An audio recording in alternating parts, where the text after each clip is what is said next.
الحق للقریب ثم للبعید، پہلے قریب والے کا حق ہے، بھائی کا حق ہے، بہن کا حق ہے، رشتہ دار کا حق ہے، پڑوسی کا حق ہے، محلے والے کا حق ہے، بعد میں بعد والے کا حق ہے، جو باہر ہے اس کا حق بعد میں ہے۔ اور میں نے شاید کافی عرصہ پہلے بھی ایک موقع پہ کہا تھا کہ بعض اوقات قربانی کا موقع پہ نا کھال جب دینی ہوتی ہے 200 کی 400 کی کھال ہے، وہ ہم مسجد کے امام کو نہیں دیتے، او نہیں ساڈا جی او۔ اما بعد فقد قال اللہ تبارک و تعالی فی کلام المجید والفرقان الحمید، قد افلح من تزکا، آمنت باللہ صدق اللہ العظیم وصدق رسولہ النبی الکریم الامین، یا رب بالمصطفیٰ بلغ مقاصدنا واغفر لنا ما مضى یا واسع الکرم۔ سامعین جی وقار، یہ مبارک مہینہ شیخ سمدانی، محبوب سبحانی، قطب ربانی، شہباز لامکانی، میرا محی الدین ابو محمد عبد القادر الگیلانی البغدادی الحسنی والحسینی حضور سید غوث اعظم رضی اللہ تعالی عنہ کا عرس پاک کے حوالے سے یہ مبارک مہینہ ہے۔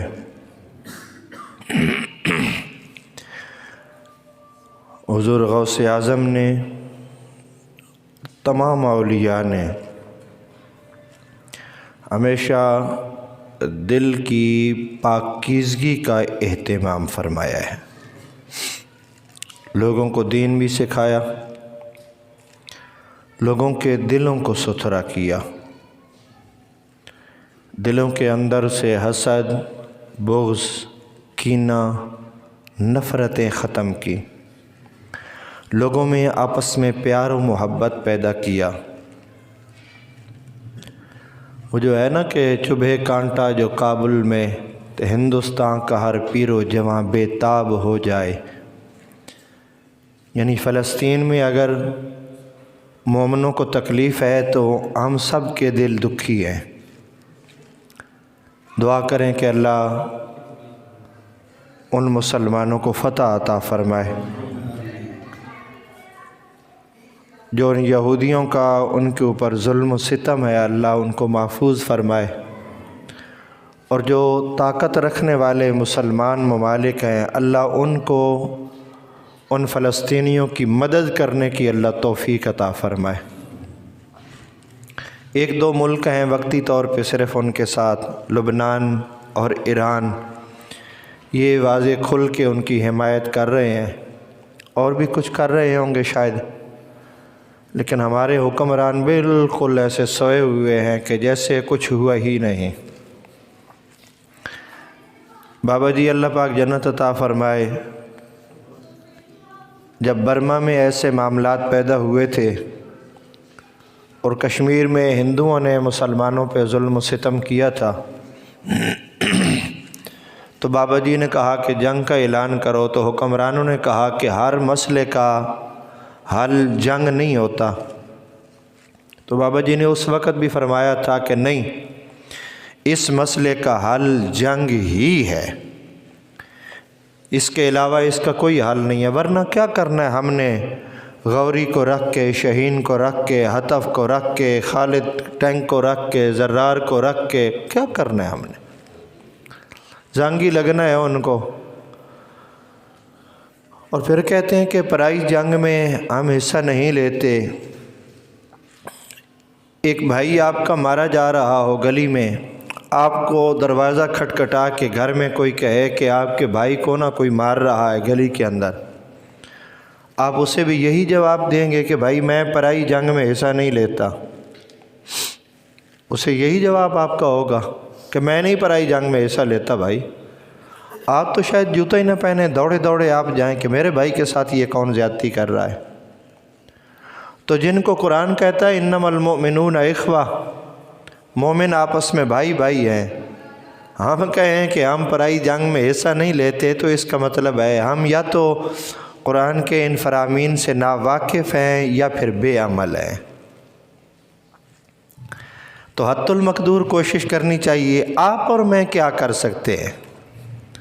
ہم نہ تو وہاں فلسطین جا سکتے ہیں، نہ جنگ کر سکتے ہیں، نہ یہاں سے گولہ بارود پھینک سکتے ہیں، نہ تیر چلا سکتے ہیں، نہ اس کے لیے کوئی راشن اکٹھا کر سکتے ہیں، ہم کچھ بھی نہیں ہم یہاں پہ کر سکتے۔ ہمارے پاس یہ طاقت ہے۔ یا اللہ ہمارے ان بھائیوں کی مدد فرما، ہمارے ان بھائیوں کی مدد فرما۔ یا اللہ قبلہ اول کی حفاظت فرما، وہ مسجد اقصیٰ جس کی طرف ہر نبی نے منہ کر کے نماز ادا کی، یا اللہ اس مسجد اقصیٰ کی حفاظت فرما۔ جس مسجد اقصیٰ کی طرف آپ کے اور میرے آقا منہ کر کے نماز پڑھتے رہے، یا اللہ اس مسجد اقصیٰ کی حفاظت فرما۔ مسلمانوں کو تسلط عطا فرما، مسلمانوں کو غلبہ عطا فرما، مسلمانوں کو قوت عطا فرما، مسلمانوں کو طاقت عطا فرما۔ تو میں گزارش کر رہا تھا، اولیاء کا ہمیشہ سے یہی کام رہا ہے کہ مسلمانوں کو آپس میں جوڑنا، ایمان والوں کو آپس میں جوڑنا۔ حضور غوث اعظم کا آپ دیکھ لیں زندگی مبارک، باقی اولیاء کی پاک زندگیاں آپ دیکھ لیں۔ جب داتا صاحب کو لوگوں نے کہا تھا، حالانکہ وہ زیادہ تھے آپ کے ماننے والے، کہ ہم نے بھاٹی دروازے کا نام حجویری دروازہ ہم نے رکھنا ہے، حالانکہ جو غیر مسلم تھے وہ کم تھے، لیکن داتا صاحب نے یہ نہیں فرمایا تھا کہ نہیں ٹھیک ہے ہم پاور میں ہیں ہم اپنی مرضی کریں گے۔ نہیں، آپ نے فرمایا بھائی یہ پہلے کی قوم یہاں پہ آباد ہے، انہی کے نام پہ اس دروازے کا نام رکھا جائے گا۔ تو پھر اس کا اثر کیا ہوا؟ ان لوگوں نے اسلام قبول کر لیا، وہ لوگ ایمان لے آئے، حلقہ اسلام میں داخل ہو گئے۔ اولیاء کا ہمیشہ سے یہی طریقہ رہا ہے۔ آپ خواجہ معین الدین چشتی اجمیری رحمۃ اللہ تعالی علیہ کا پڑھ لیں۔ آپ جب یہاں سے فیض لے کر گئے داتا علی اجمیری کے پاس سے، تو آپ نے اجمیر میں کس طریقے سے کام کیا؟ 90 لاکھ ہندوؤں کو کلمہ پڑھا دیا۔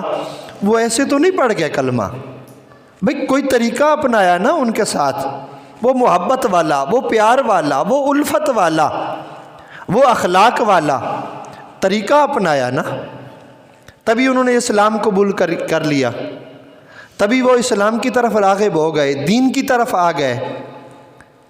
ہمارے دل نہ سخت ہو گئے ہیں، بھائی کے لیے، بہن کے لیے، رشتہ داروں کے لیے، ایمان والوں کے لیے، مسلمانوں کے لیے خود غرضی کی طرف ہم آ گئے، خود غرضی کی طرف۔ بس میں امیر ہو جاؤں، میرے پاس پیسے آ جائیں، میرا گھر بن جائے، میں یہ کر دوں، میں کب تک رہے گا یار؟ یہ میں کرتا کب تک رہے گا؟ 60 سال 70 سال؟ اس کے بعد وہ جو میں کرتا ہوا جوڑا ہے، 1 انچ بھی اپنے بھائی کا جو زمین تم نے رکھی ہے نا، قیامت والے دن وہ گلے پڑ جائے گی۔ کہا جائے گا کہ اس کو اٹھا۔ آج تو شاید تو کہے گا کہ میں پاور والا تھا، میں طاقت والا تھا، میں نے یہ کر لیا، میں نے یہ کر لیا۔ قیامت والے دن کون جواب دے گا؟ وہاں سے جواب دینا ہی پڑے گا۔ فَمَن يَعْمَلْ مِثْقَالَ ذَرَّةٍ خَيْرًا يَرَهُ وَمَن يَعْمَلْ مِثْقَالَ ذَرَّةٍ شَرًّا يَرَهُ۔ ذرہ کہتے ہیں کہ ریت نہیں ہوتی بالکل باریک سا دانہ، اس کو ذرہ کہتے ہیں۔ اس جتنا بھی برائی کی تھی تو قیامت والے دن جواب دینا پڑے گا، اور اس ذرے جتنی بھی اچھائی کی ہے قیامت والے دن اجر ملے گا۔ اس لیے تو میرے آقا نے فرمایا راستے سے جاتے ہوئے کانٹا پتھر ہٹا دینا، اس کو تھوڑی نیکی نہ سمجھو، یہ بہت بڑی نیکی ہے۔ ایک مومن کو آپ نے بچانے کے لیے یہ کیا نا، اللہ کے بندے کو بچانے کے لیے آپ نے کیا۔ ہم جب مر جائے نا کوئی، دوڑ دوڑ کے کاندھا دیتے ہیں جی، پہلے یہ کاندھا دیں جی، پھر پچھلی طرف یہ کاندھا دیں، پھر یہ کاندھا دیں جی آگے والی طرف، پھر پچھلی طرف یہ کاندھا دیں، دوڑ دوڑ کے بڑا ثواب ہوتا ہے جی میت کو کاندھا دینا۔ اور میں کہتا ہوں زندہ کو کاندھا دے یار، اور زندہ کا سہارا بن. ہو سکتا ہے وہ مرے ہی نہیں ابھی تک, تو اس کا سہارا بن جا. اب اس کا سہارا بن نا. بھائی کمزور ہے تو اب اس کا سہارا بن, اب اس کو لتاڑ نہیں. تو اس کو لتاڑے گا, اللہ کوئی نہ کوئی ایسا پیدا کر دے گا جو تجھے لتاڑے گا. بھائی کمزور ہے تو اس کا سہارا بن, تو اس کے لیے جو کر سکتا ہے وہ کر. بہن کمزور ہے, بیوہ ہو گئی ہے, تو اس کا سہارا آج بن. آج ابا جی کو پوچھتا کوئی نہیں, آج اماں جی کو پوچھتا کوئی نہیں ہے. مر جائیں تو کل بھی کروائیں جی, ساتے بھی کروائیں, 40ویں بھی کروائیں, کیا نک نہیں رہندی جی. کہ مطلب ہے ہم نے جو کچھ کیا وہ نک رکھنے کے لیے کیا ہے. ہم نے اپنے لیے کیا کیا یار, ہم نے اس کے لیے کیا کیا ہے. ابا جی زندہ تھے تو سلام کوئی نہیں لیتا, 10 دن پوچھتا کوئی نہیں ابا جی کو کہ ابا جی کوئی دوائی تو نہیں ختم ہوئی, ابا جی کوئی ضرورت تو نہیں ہے, میں آپ کی کیا خدمت کر سکتا ہوں, اماں جی آپ بتائیں میں آپ کی کیا خدمت کر سکتا ہوں, مجھے بتائیں. لیکن مر جانے پہ بڑا ثواب ہے جی, کاندھا دینا بڑا ثواب ہے, مٹی کی بھر کے جو ہے وہ قبر کے اوپر ڈالنا بڑا ثواب ہے جی. سارے آ جاؤ جی, آ جاؤ, ریت بھر کے ان کے منہ کے اوپر مارو, جلدی کرو, سارے آ جاؤ. اور میرے بھائیوں, میرے عزیزوں, یہ اپنی جگہ پہ ہیں, لیکن زندہ انسان کی مدد کرنا اس کا بہت بڑا ثواب ہے. اور پھر اپنا بھائی, اپنا رشتہ دار, اپنا عزیز, اپنا قریبی, اس کی مدد کرنا یہ زیادہ ثواب ہے, زیادہ اجر ہے. بلکہ ہمیں تو یہ حکم دیا کہ تم صدقہ دینے لگو نا, صدقہ اپنے رشتہ دار کو دو گے اللہ تمہیں ڈبل ثواب عطا کرے گا.